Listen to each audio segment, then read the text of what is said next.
Welcome to the NewsHour. There was fierce combat between Israeli troops and Hamas militants today across the Gaza Strip as Israel's ground operations met renewed and heavy resistance from Hamas. Civilians, as ever, are caught in the middle, with the Hamas-run Gaza Health Ministry saying nearly 19,000 people have been killed in the enclave since October 7th. John Yang begins our coverage. In Gaza City, Israeli troops engaged in heavy combat. Their campaign against Hamas raging on, even after suffering their heaviest losses in weeks. The IDF says 9 soldiers were killed yesterday when they were ambushed in Gaza City's Shujaiya neighborhood. The military had set operations in northern Gaza, all but wiped out Hamas's hold there. Israeli Prime Minister Benjamin Netanyahu said setbacks will not deter him.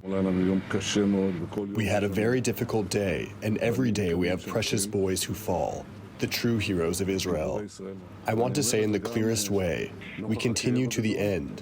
I say this in the face of great pain, but also in the face of international pressures. Nothing will stop us. We will go to the end, to victory, no less than that. It comes as global support for Israel's operation is dwindling by the day. 153 in favor, 10 against. Last night, the UN General Assembly approved a non-binding resolution demanding an immediate humanitarian ceasefire. The United States was one of just 10 nations to vote against it. Given his comments, does the president believe... Today, the NewsHour's Laura Barone-Lopez pressed White House officials about President Biden's comment yesterday that indiscriminate bombing was eroding international support. After the president's comments yesterday talking about Israel losing support, the Israeli foreign minister said that Israel would continue its war with or without international support. Do you have a response to that? We're going to continue to support them, and as the president expressed yesterday, we obviously don't want to see them lose international support for what they're trying to do. They have every right to defend themselves. Earlier, Mr. Biden met with the families of the 8 American hostages held in Gaza. It was their second meeting since October 7th. In Jerusalem, families of Israeli hostages poured into the streets. A human chain surrounded the Knesset building, demanding the government safely and immediately bring their loved ones home.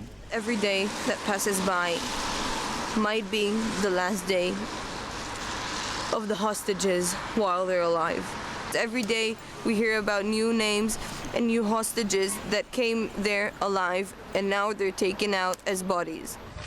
In Gaza, residents, already scrambling for food and shelter, are now dealing with heavy rain. In the Jabalia refugee camp, mourners carry the dead through knee-deep water. Across Gaza, tent cities, muddied and wet, are now practically uninhabitable. I woke up my 7-month-old who was soaking wet. We have just one blanket between all of us. 5 people with only one blanket. There are no covers, no mattresses, no food, no water to drink. This is the 5th place I had to move to, fleeing from one place to another, with nothing but a t-shirt on. Only adding to the misery of hundreds of thousands of displaced Gazans. For weeks, Biden administration officials have pressed Prime Minister Netanyahu to increase humanitarian aid as well as reduce civilian casualties. And now President Biden is taking that up to a whole new level. Natan Sachs is director of the Brookings Institution's Center for Middle East Policy. Mr. Sachs, what's behind this apparent public rift between President Biden and Prime Minister Netanyahu? Well, there are both substantive differences between the two parties and also political ones. Substantively, the president and the prime minister see quite differently, especially the day after the ground operation in the Gaza Strip. We're looking at probably the last few weeks of this phase of the ground operation, and what follows has been described very differently by the two leaders. President Biden has said no Hamas ruling the Gaza Strip after the war, but also no Israeli reoccupation of the Gaza Strip.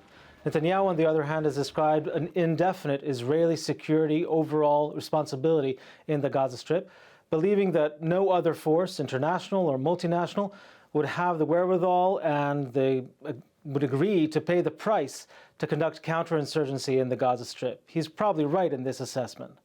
But there's also other differences. The president sees a major role for the Palestinian Authority that currently controls parts of the West Bank, at least rejuvenated, reformed, but then entering into the Gaza Strip as the main Palestinian force there. Netanyahu has staked out a position that that would be unacceptable, and there would be no future, at least for this current form of the Palestinian Authority, in the Gaza Strip. That's a major difference between the two. There's also politics involved. Biden has a lot of pressure domestically and internationally and sees a need to make clear that he's been using not only his love for Israel, but also his pressure, the leverage that he's gained by showing this close affinity to Israel. And Netanyahu is struggling for his political future himself. He's now trailing badly in the polls against the presumptive winner would be Benny Gantz, who's currently in the coalition, but only temporarily. And he's trying to stake out a position that would differentiate between him and Benny Gantz, in particular on the question of the Palestinian Authority and whether there might be a Palestinian state and a two-state solution down the road, something Netanyahu is hinting that he is the only one who would prevent, as most Israelis are very fearful of it today, and hinting that Benny Gantz perhaps would not be able to prevent it. Talking about these differences, and they had been going on sort of behind the scenes in private talks between the two sides. Why do you think President Biden is bringing this public now? Well, we're nearing the end of the year, and the American administration has said privately to the Israelis that this is likely the last few weeks of what the Americans would agree to as this phase of the ground operations. So major ground operations with a lot of Israeli forces in now the southern and northern Gaza Strip. We're not going to see the end of fighting. Israel will continue to operate, and of course it depends what it achieves in the last few weeks, whether it captures, for example, the leaders of Hamas who were behind the horrific attack of October 7th, and it managed to degrade other Hamas infrastructure. But nonetheless, this phase is probably ending in a few weeks. And Biden has tried to put that pressure on Israel, make sure that Israel really does adhere to that kind of timeline, but also to set the stage for what comes after. As I said, there's deep disagreements there. For Netanyahu, too, this is an opportunity to voice it publicly, is not only an attempt to push back diplomatically, but also to signal to the audience that Netanyahu cares about most, perhaps, and that's his voters. He is trailing badly, as I said, and is really trying to stake out a political position that would allow him to remain in office for as long as possible. Well, will this pressure from the United States from President Biden have any effect on Prime Minister Netanyahu? It's a mixed bag there. On the one hand, Netanyahu is answering to an Israeli public that is still very much traumatized by October 7th. It is reliving the trauma, it is feeling it, talking about it incessantly daily, and has very little patience for concessions to Palestinians. On the other hand, President Biden stood by Israel in a way that really moved Israeli hearts and minds immediately after October 7th. And that gives him a lot of cachet, a lot of leverage in Israel. So Netanyahu will voice very strong public rhetoric against any pressure, but in private and in practice, he often follows suit in terms of what the American administration wants. So Biden has a lot of sway in Israel, and he's already used a lot of it in ways that some of them have not been public. But there is a limit to it. The Israeli public and the Israeli elites see it as a national interest now, national imperative to bring down Hamas. And so that in between there is where Biden has leverage. And is there a real threat, do you think, that U.S. support could change, could go down, or maybe have strings attached, restrictions attached to it? I don't expect the fundamental support from President Biden to change. He clearly believes firmly in the main goal, which is that Hamas, after October 7th, cannot be allowed to rule a statelet neighboring Israel or any other country. And in that, he is in full agreement with the Israelis. But we can see, and we have already seen, a change in the American position that would give full support to the Israeli operation, including the supply of munitions, the very crucial supply of munitions. There's another element in which I don't expect a change, and it's been a crucial one, and that's the war that we have not seen in the past 2 months, and that's a war between Israel, a major war between Israel and Hezbollah and other Iranian-supported groups. We have seen fighting, we have seen, in fact, war, but not at the scale that would show real devastation, both in Israel proper, but also in Lebanon, where the devastation between a Hezbollah and Israeli war would be absolutely catastrophic, dwarf even what we've seen since October 7th.